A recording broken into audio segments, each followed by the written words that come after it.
Hi friends, स्वागत है आपका अपने YouTube channel cricket talk with Sumit पर, जहां पर हम क्रिकेट की इन डेप्थ एनालिसिस करते हैं और अपनी एक व्यू पॉइंट रखते हैं जो भी गतिविधियां हो रही होती हैं क्रिकेट फील्ड पर या फिर क्रिकेट फील्ड के बाहर।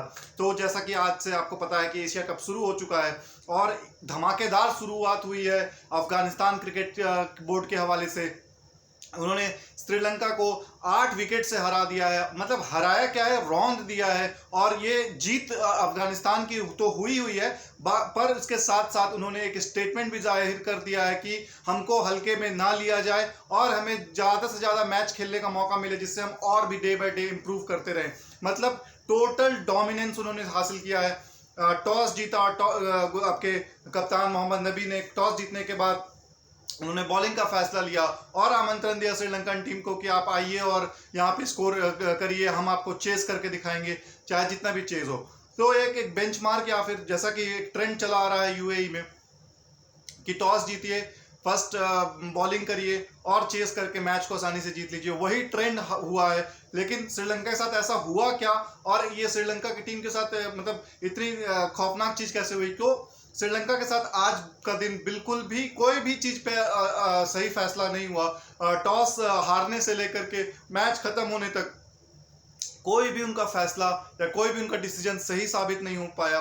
और जब वो बैटिंग करने आए तो स्टार्टिंग के ही फर्स्ट ओवर में आपके फजलुल्लाह फारूकी ने 2 विकेट कंटिन्यूस उनको झटके दिए और दोनों स्विंग किया उन्होंने। मतलब जो फारूकी था उनको हम आईपीएल में भी देखे थे और आईपीएल के एक्सपीरियंस उनको बहुत मदद की होगी इस पिच पर, कि उन्होंने इन स्विंगर भी लाया और आउट स्विंगर, अवे स्विंगर भी किया। आपको पहला तो जो उनके ओपनर थे कुशाल मेंडिस, उनको इन स्विंगर इन डीपर के साथ प्लम एलबीडब्ल्यू कराया। अंपायर आपके पाकिस्तान के थे, उन्होंने नॉट आउट दिया, बट नबी वहां पर डीआरएस के पास गए और डीआरएस लेते ही वो साफ साफ तीनों विकेटों के सामने पाए गए और उनको आउट करार दिया गया। बिल्कुल एक्सीलेंट और एक ड्रीम बॉल थी वो, कि एक लेफ्ट आर्मर हमेशा ये ड्रीम करता है कि मैं एक राइट आर्मर को एक इन स्विंगर बनाना, इन स्विंग करूं, जिसके कारण वो या तो प्लम एलबीडब्ल्यू हो या फिर बोल्ड हो। तो वो मेंडिस को वहां पर वो निकालने में कामयाब हुए। उसी ओवर में अगली ही गेंद पर लेफ्ट आर्मर जब आपके असलांका बैटिंग करने आए, फर्स्ट बॉल उनको समझ में ही नहीं आया। वो अवे स्विंगर, मतलब राइट हैंडर के लिए तो अवे स्विंगर थी और लेफ्ट हैंडर के लिए इन स्विंगर थी वो। और जब वो बॉल पढ़ करके निप बैक हुई तो असलांका मतलब नो मैंस लैंड में थे और कॉट इन द क्रीज, मुझे लगे कि वो क्रीज में ही अपने आप को सफल नहीं कर पाए और वहां पर वो आउट हुए। बहुत सोच समझ करके उन्होंने फैसला लिया कि मैं डीआरएस के अगेंस्ट नहीं जाता हूं, क्योंकि ऑलरेडी वो आउट थे। वो अगर डीआरएस लेते तो डीआरएस बर्बाद भी होता उनका। तो 2 झटके शुरुआती में उनको मिले। उसके बाद आपके निशांका को अगले ओवर में नवीन उल हक ने आउट किया।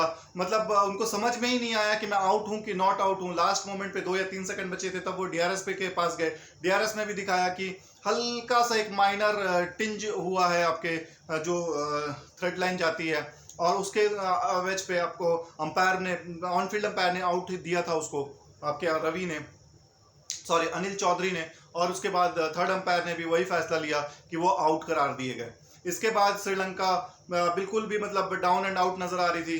कंसोलिडेशन का टाइम था और उनके जो जो ओपनर थे उनको थर्ड डाउन पर आए आपके गुणतिलका, और उसके उनको साथ देने आए थे भानुका राजपक्षे को मैं बहुत हाईली रेट करता हूं, क्योंकि मैं वो प्लेयर मुझे निडर होकर के खेलता है और एकदम बेबाक और अपने शॉट्स पे ऊपर पूरा भरोसा करता है और शॉट्स खेलता है। उसने एक आध छक्का भी मारा उमर जई को, और आपके शायद नवीन उल हक को भी उसने छक्का एक लगाया था। तो वो जो प्लेयर है वो बिल्कुल भी अलग लेवल का प्लेयर है। मतलब वो उसको समझ, मतलब उसको वो अगर जब तक खड़ा रहेगा तब तक वो तहस नहस कर देता है अगले सामने वाली बॉलिंग को, और बॉलिंग अटैक डरती है उसके सामने बैटिंग करने के लिए कि मैं इस को बॉल कहाँ करूं, क्योंकि इसके पास फ्लिक भी बहुत अच्छा है, कट भी अच्छा मारता है, स्ट्रेट डाउन द इसके पास शॉट है। तो सारे बुक्स वाले शॉट उसके पास मौजूद होते हैं। उसके बाद श्रीलंका कंसोलिडेट करती है और 6 ओवर तक बिना विकेट खोए सम्मानजनक स्कोर तक, मतलब 7 ओवर में शायद 49 रन या 50 रन के आसपास पहुंच गई थी श्रीलंका टीम। और उसमें गुणतिलका 17 रन बनाया उन्होंने 17 गेंदों पर खेल करके। राजपक्षे 38 रन उन्होंने खेला कुछ 24-25 गेंदें खेल करके, रन बॉल से ज्यादा इनिंग थी उनकी। सिर्फ यही दोनों एक श्रीलंका इनिंग को संभाल पाए। वरना उसके बाद क्या हसरंगा, क्या दसुन सनका, क्या आपके थिक्षणा या फिर क्या आपके मधुसंका, कोई भी बैट्समैन नहीं टिक पाया। पथिराना, मतलब कोई भी बैट्समैन, कोई भी, किसी को कोई प्लानिंग नहीं, कोई वो नहीं कि हाँ हम पूरे 20 ओवर तक खेलते हैं, जो भी आ रहा है हिट कर रहा है, रन आउट हो रहे। 2-3 रन आउट तो ऐसे हुए हैं कि मतलब गिफ्ट देकर गए हैं अफगानिस्तान को, प्लेयर को। और पार्टनरशिप की बात करें तो तीसरे रन पे पहला विकेट, तीसरे रन पे दूसरा विकेट गिरा, 5वें रन पे तीसरा विकेट, 49 रनों पर जाकर के आपका चौथा विकेट गिरा, 60 रन पे पांचवा, 64 पे छठा, 69 पे सातवां, 69 पे आठवां, 75 पे नौवां विकेट गिर गया। और लास्ट विकेट आपके जो थे आपके चमिका करुणारत्ने और आपके लास्ट में जो मधुसंका, ये दो लास्ट में पेयरिंग बची थी, जिन्होंने 30 रन की सम्मानजनक जो रन जोड़ करके श्रीलंका की इनिंग को 105 रनों तक पहुंचा दिया। अंतिम ओवर में आपके गुनातिलका आउट हुए, प्ले डाउन हो गए वो, मतलब जोर से ज्यादा हिट करने के चक्कर में बॉल इनसाइड एज लगा और वो बोल्ड होकर के अपना विकेट गंवा बैठे। लेकिन श्रीलंका को एक रेस्पेक्टेबल टोटल तक पहुंचा दिया था 100 प्लस के, कि जहां पे थोड़ा बहुत वो फाइट कर सकते हैं अगर उनको स्टार्टिंग में 1-2 विकेट मिल जाती है तो। उसी प्रकार फर्स्ट ओवर आपके बॉलिंग करने आते हैं मधुसंका, उन्होंने पहले ओवर में 10 रन दिए। उसके बाद जो बैटिंग की है, मतलब सेकंड ओवर में थिक्सना बॉलिंग करने आए और शायद दूसरे तीसरे बॉल पर गुरबाज को एलबीडब्ल्यू आउट दे दिया गया था, लेकिन डीआरएस में पता चला कि वो आउट नहीं है। उसके बाद से जो गुरबाज ने जो इनिंग खेली 18 बॉल 40 रनों की, वो एक ऐसी इनिंग थी कि श्रीलंका के हौसले को मतलब इस सीरीज से ही बाहर कर दी है ऑलमोस्ट, क्योंकि इतने बड़े डिफीट और इतने बड़े मार्जिन से अफगानिस्तान ने श्रीलंका को रौंदा है कि श्रीलंका को वापस करना या वापसी आना बहुत मुश्किल होगा। जिम्बाब्वे को वो पहले तुमको हराना होगा और वेट करना होगा कि अफगानिस्तान भी जिम्बाब्वे को हराए, सॉरी जिम्बाब्वे बोल रहा हूँ, बांग्लादेश को पहले वो हराएं और अब वेट करें कि अफगानिस्तान भी बांग्लादेश को हराए, तब जाकर के श्रीलंका का मौका मिलेगा क्लियर कट। वरना अगर 3 वे टाई होती है नेट रन रेट में तो श्रीलंका बहुत पीछे हो जाएगी, क्योंकि जो 69 बॉल टू स्पेयर था, मतलब ये डोमिनेंस थी की अफगानिस्तान की कि श्रीलंका को मौका ही नहीं मिल पाया किसी भी जगह पे कि रन फ्लो को रोका जाए या विकेट के लिए जाया जाए। कुछ उनको समझ भी नहीं आया। बॉलर्स उनके जो मधुसंका थे 1 ओवर में 10 रन दिया उन्होंने, थिक्सना ने 4 ओवर में 35 रन दिया। उसके पथिराना जो कि मलिंगा की तरह उनका स्लिंगिंग एक्शन है, 1 ओवर में 16 रन, और गुरबाज ने उनके ओवर में जो छक्का मारा था जो पीछे हिट कर करके हुक किया था, वो ऑसम शॉट थी। मतलब देख के लगा कि यार ये बल्लेबाज में दमखम बहुत है, प्रॉपर क्रिकेटिंग शॉट्स, मतलब ऐसा नहीं कि सिर्फ हिटिंग कर रहा है, वो proper hitting shot, proper cracking shots मार रहा था। उसके बाद हसरंगा 3 ओवर में 19 रन दिया। एक यही बॉलर लगे हसरंगा की थोड़े बहुत किफायती नजर आए, और गुरबाज का भी विकेट इन्होंने ही लिया अपने गुगली से, जो कि गुरबाज समझ नहीं पाया और बॉल थोड़ा लो भी रहा वहां पे। तो होता है तेज खेलने के जिनिंग में, अगर गुरबाज चाहता है तो 50 बनाने के लिए तो वो आराम से वो उस बॉल को भी नेगेट कर लेता, लेकिन तेज खेलने के चक्कर में गुरबाज आउट हुआ।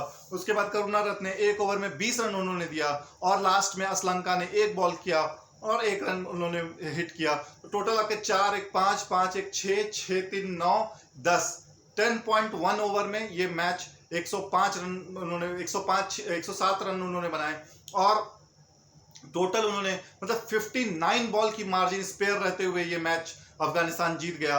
बॉल की टर्म में, विनिंग की टर्म में ये सेकंड बिगेस्ट T20 विन थी कि 59 बॉल्स रहते हुए आप मैच जीत गए। तो अफगानिस्तान ने ये एक स्टेटमेंट दिया है बाकी अपोनेंट्स को कि हमें हल्के में ना लिया जाए, क्योंकि अफगानिस्तान मोस्टली अपनी क्रिकेट इसी कंडीशंस में ही खेलती है, यूएई में, और श्रीलंका के लिए यूएई एक एलियन कंडीशन थी, कैसा होगा क्या होगा, और बहुत सारे प्लेयर्स फर्स्ट टाइम यूएई आए होंगे। लेकिन अफगानिस्तान यहाँ पर बहुत सालों से खेलते आ रही है, उनको एक एक चीज का पता है। यूएई से भी जब उनका इंटरनल मैचेस होते थे तो वो यहीं आकर खेलते हैं, तो उनको आइडिया है इस पिचेस का कि कैसे यहाँ पे बॉलिंग करनी है, क्या बैटिंग करनी है। 2-3 आपके नबी ने जो डिसीजंस लिए वो मुझे बहुत अच्छे लगे। एक तो फारूकी को खिलाना, दूसरा मुजीबुर रहमान को इनिशियली उनको ना ला करके नवीन उल हक और फारूकी दोनों को एक एंड से 4-5 2-2 3-3 ओवर का स्पेल करवाया, और टोटल 5 ओवर तक कोई भी स्पिनर नहीं लाया। लेकिन जब मुजीब आए वहां पर बॉलिंग करने, उन्होंने सेकेंड ओवर में ही अपना विकेट निकाला आपका गुनातिलका का कि वो रिवर्स शॉट खेलते हुए कैच दे बैठे करीम जन्नत को। एक बार उनका कैच भी छूटा, करीम जन्नत ने ही छोड़ा था, लेकिन वो ज़्यादा कॉस्टली नहीं साबित हुआ। और टोटल 105 रनों का जो टारगेट मिला, 106 रनों का, अफगानिस्तान वो को अगर ये टॉस होने से पहले बोला जाता कि आपको 106 रन का टारगेट मिल रहा है तो वो हंसे खुशी लेते। तो ये अफगानिस्तान की जीत है, उनकी टीम की जीत है। और मैं यहाँ पे तारीफ करना चाहूँगा अफगानिस्तान के क्रिकेट कोचेस की, आपके जोनाथन ट्रॉट जो बैटिंग कोच हैं और उमर गुल जो बॉलिंग कोच है। उमर गुल ने बिल्कुल भी एकदम सटीक लाइन लेंथ पे बॉलिंग करना सिखाया फारूकी को और नवीन उल हक को। मतलब कोई भी मैंने नहीं देखा कि अननेसेसरी रूम दे रहे हैं या फिर कोई पैड पे बॉलिंग कर रहे हैं। मतलब जो स्विंग हुई है ना फर्स्ट ओवर से लेकर के 3-4 ओवर तक, वो देखने लायक थी बॉस। मतलब ऐसा लग रहा था कि एक अच्छी टीम की, मतलब क्वालिटी टीम की बॉलिंग लाइनअप है ये, और क्वालिटी टीम ही बॉलिंग कर रही है। जैसे ऑस्ट्रेलिया हो गई, इंग्लैंड हो गई, अफ्रीका हो गई, इस तरह की पेस अटैक के साथ बॉलिंग हो रही है। मतलब देख के कभी लगा ही नहीं कि ये एसोसिएट्स या फिर मिनोज है अफगानिस्तान। इनको मतलब ये खा जाएंगे अगर रेगुलर मौका मिलेगा तो। मुझे समझ में नहीं आया कि आयरलैंड के साथ ये कैसे सीरीज हार गए। हो सकता है कि वहाँ पे वो क्लाइमेट को एडजस्ट नहीं कर पाए होंगे, या वहाँ के सिचुएशंस को, पिचेस को वो वहाँ के आदी नहीं है खेलने का, तो इसलिए हो सकता है। लेकिन फिर भी उन्होंने टफ मैच उनको मुकाबला दिया। 2 मैच स्टार्टिंग के वो हार चुके थे और फिर कम बैक किया, वहाँ से 2-2 बराबरी हुई। 5वें और अंतिम मैच में वो हारे।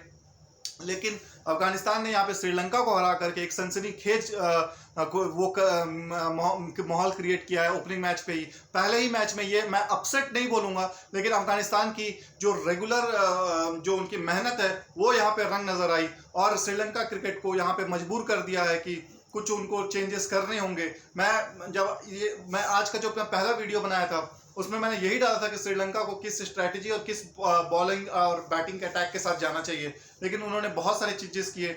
आपके कुशाल मेंडिस को उन्होंने टीम में इंडक्ट किया, उसके बाद आपके 1-2 बॉलर हैं उनको टीम में शामिल नहीं किया, और एक भी ऐसा बैट्समैन उन्होंने नहीं लिया कि मतलब धनंजय डिसिल्वा तक को उन्होंने नहीं खिलाया यार। धनंजय डिसिल्वा आपके वहां पे 5वें-6वें नंबर पे कंसोलिडेट करने वाला प्लेयर है।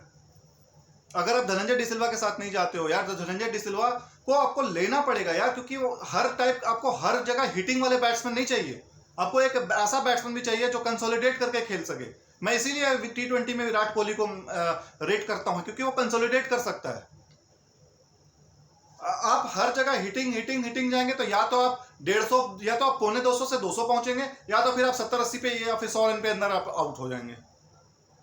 आपको एक बीच वाला भी प्लेयर चाहिए होगा। यहाँ पर कोई एक अच्छा प्लेयर, मतलब या तो आपके धनंजय डिसिल्वा होते या आपके चंडीमल होते, तो वो इनिंग को थोड़ा सा स्लो डाउन करते और अटैकिंग मोड अपने लास्ट ओवर के लिए बचा के रखते, और वहां पर वो चांसेस लेते तो ये 140-150 तक पहुंचते। थोड़ा बहुत मौका होता है यहाँ पे श्रीलंका के लिए, क्योंकि एक बार आप जब बैटिंग करने आए हैं और आपके पास टारगेट 105-106 का, तो आप खुलकर खेलोगे। क्योंकि अगर 20-30 रन स्टार्टिंग में बना भी गए तो बैट्समैन बॉलिंग यूनिट ऐसे ही खत्म हो जाएगा। लेकिन अगर आप 140-150 रन का टारगेट देते हैं तो अगले वाला बैट्समैन भी उसी टाइप से खेलता है कि नहीं यार, थोड़ा सा मैं रिस्क कम लेकर के खेलूं और स्टार्टिंग के 4-5 ओवर थोड़ा सा देख लेता हूं, उसके बाद मैं हिटिंग करूंगा। तो उस जगह पर आपको विकेट मिलने का चांस अगर हो जाता है और विकेट वहां पर ऊपर से गिर जाते हैं ना, तो फिर बैट्समैन भी बहुत संभल कर खेलता है। तो आपके यहाँ पे 1-2 बैट्समैन आपको डालने पड़ेंगे। या तो मुझे नहीं लगता या तो असलंका को आप बाहर करेंगे, या फिर आप हसरंगा, या एक बॉलर को आपको हटाना पड़ेगा यार। मेरे ख्याल से पथिराना को आप हटाइए, पथिराना को हटा करके आप एक धनंजय डिसिल्वा को लाइए, या फिर आप उसको लाइए, क्योंकि हसरंगा को आप 5वें नंबर पर बैटिंग करने ला रहे हैं यार। 4 विकेट गिरी और हसरंगा आ गया बैटिंग करने। हसरंगा उस टाइप का बैट्समैन नहीं है यार कि आपको वो कंसोलिडेट करेगा 4 विकेट गिरने के बाद। उस समय कप्तान को खुद आना था, वो नीचे अपने आप को प्रमोट कर रहा है।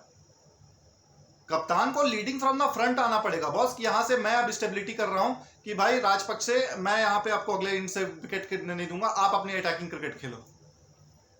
हसरंगा आ रहा है तो हसरंगा मार रहा है राजपक्सा को, फिर राजपक्षे का क्या काम है? तो एक प्लान के तहत आपको खेलना पड़ेगा यार। अफगानिस्तान देखिए कितने अच्छे प्रॉपर विकेट नहीं गिरा और टोटल ऑल आउट पे गए हो। उस बीच में मतलब 83 रन 6 ओवर में मारना यार, मैं इंडियन टीम से भी उम्मीद नहीं करता हूं कि 6 ओवर में 83 रन मार पाएंगे। हांगकांग को असाइड कर दीजिए आप। सच was the dominance of Afghanistan team की 6 ओवर में 83 रन मारे और पहला विकेट जो गिरा वो 6.1 ओवर में गिरा।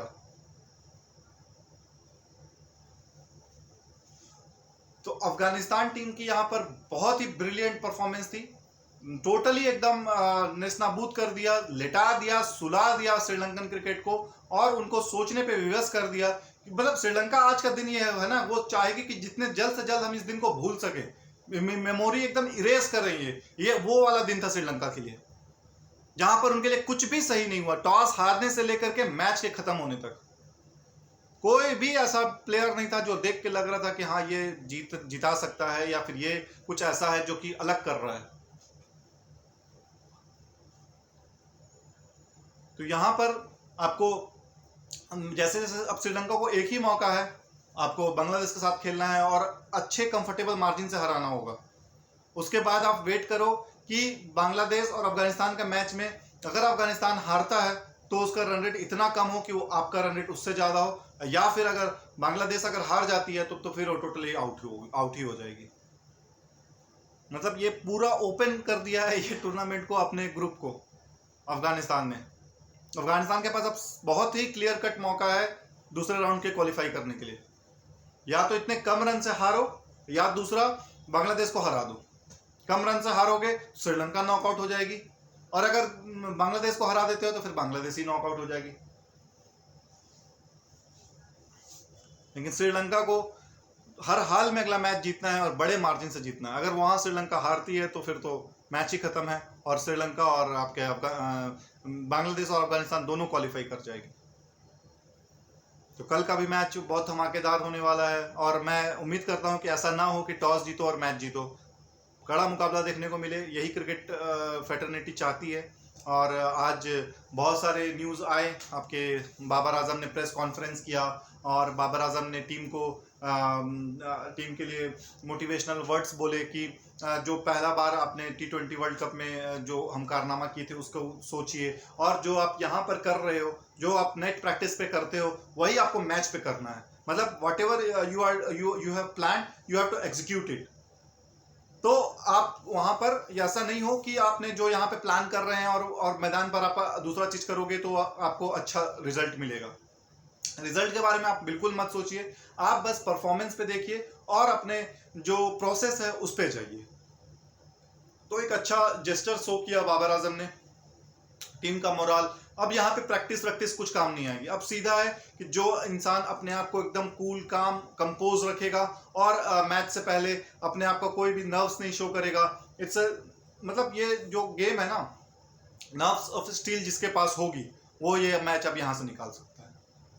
कि जैसे पाकिस्तान और इंडिया का 2007 का आप T20 का जो पहला मैच था, जो आपका राउंड रॉबिन वाला मैच था, वो वाला आप याद करें तो फर्स्ट स्टेज में पाकिस्तान बहुत आगे था क्योंकि मोहम्मद आसिफ ने 3-4 विकेट ले लिए थे इंडिया के। फिर इंडिया बाउंस बैक की और एक रेस्पेक्टेबल टोटल तक पहुंची। उसके बाद फिर जब पाकिस्तान बैटिंग करने आए तो उन्होंने बहुत ही तेजी से इनिंग खेली, तो वहां पे लग रहा था कि पाकिस्तान अब आगे है। उसके बाद फिर इंडिया ने ताबड़तोड़ 5-6 विकेट निकाल ली। उसके बाद लगा कि इंडिया अब आगे है, वहां से लगा कि पाकिस्तान अब बिल्कुल हार जाएगा। फिर वहां से पाकिस्तान वापसी करता है और आपके मिसबाह उल हक और उनके साथ एक और बैट्समैन थे, मुझे नाम याद नहीं आ रहा है, उन दोनों ने मिल करके एक इनिंग को इतना पास ले गए कि फिर लगा कि अब यहाँ से पाकिस्तान क्लियर कट विनर है।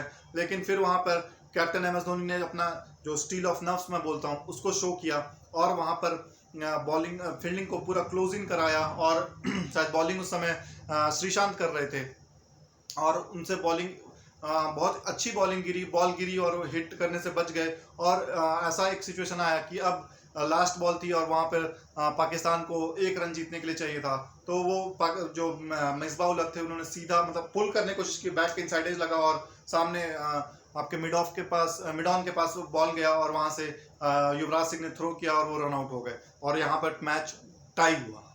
अब उस टाई से लेकर के जो अगला फॉर्मेट था उस समय बॉल आउट का फॉर्मेट था, तो वो वहां तक नर्व्स जो था उनका एकदम कूल एंड काम था और वहां पे ही आपको शो होता है कि कौन मैच जीतेगा। तो वही चीज अब पाकिस्तान को करनी है कि यहाँ पर कि अपना नर्व्स को अपने कंट्रोल करे। या इंडिया को करनी है कि नर्व्स को कंट्रोल करे। India although they are looking for form favourite, India pressure को झेलना जानती है और इंडियन टीम के पास ये सोच करके इंडिया ना खेले कि हमें बदला लेना है T20 वर्ल्ड कप का। ये इसको एज ए मैच ट्रीट करें और ये प्रैक्टिस का सेशन लें कि हाँ हमको पहले ये मैच जीतना है, उसके बाद हम नेक्स्ट राउंड के लिए क्वालिफाई करेंगे, वहां पर हमें सारी टीमों को हराना है और फिर हम फाइनल खेलेंगे। फाइनल में जो भी आए, चाहे वो श्रीलंका आए, पाकिस्तान आए, अफगानिस्तान आए या बांग्लादेश आए। हांगकांग को मैं रेट नहीं करता कि वो कुछ भी अपसाइड कर सकते हैं, चाहे वो पाकिस्तान हो चाहे वो इंडिया हो। इंडिया को तो बिल्कुल भी नहीं कर पाएंगे वो। पाकिस्तान का मुझे नहीं पता, क्योंकि वो हर गिवन डे पे कुछ भी कारनामा कर देते हैं, या तो वो बहुत ही ब्रिलियंट इनिंग खेल देते हैं या फिर वो एक शॉकिंग इनिंग खेल देते हैं। तो इसी के साथ दोस्तों ये हमारा जो आज का मैच रिव्यू था उसको हम समाप्त करते हैं। कुछ बहुत सारी प्रेस कॉन्फ्रेंसेज हुई हैं बाबर आजम की और आपके रोहित शर्मा की, उसको हम अगले वीडियो में, मॉर्निंग वाले वीडियो में ज़रूर कवर अप करेंगे कि दोनों टीमों ने क्या बोला है और क्या दोनों की तैयारियां हैं और वो कैसा मैच को अप्रोच करेंगे। वो सारा कुछ हम डिटेल एनालिसिस करेंगे कल मॉर्निंग की 8 या 9 बजे की वीडियो पर, आप देख लीजिएगा। तब तक के लिए आप अपना बहुत ज़्यादा ख्याल रखिए और मिलते हैं कल एक धमाकेदार क्रिकेट वीडियो से। और मैच के ख़त्म होने के बाद पोस्ट एनालिसिस हम जरूर करेंगे कि आपका कैसा रहा पूरा मैच और कौन टीम किस पे भारी पड़ी। तब तक के लिए अपना बहुत बहुत ख्याल रखिए। जय हिंद, वंदे मातरम, जय भारत।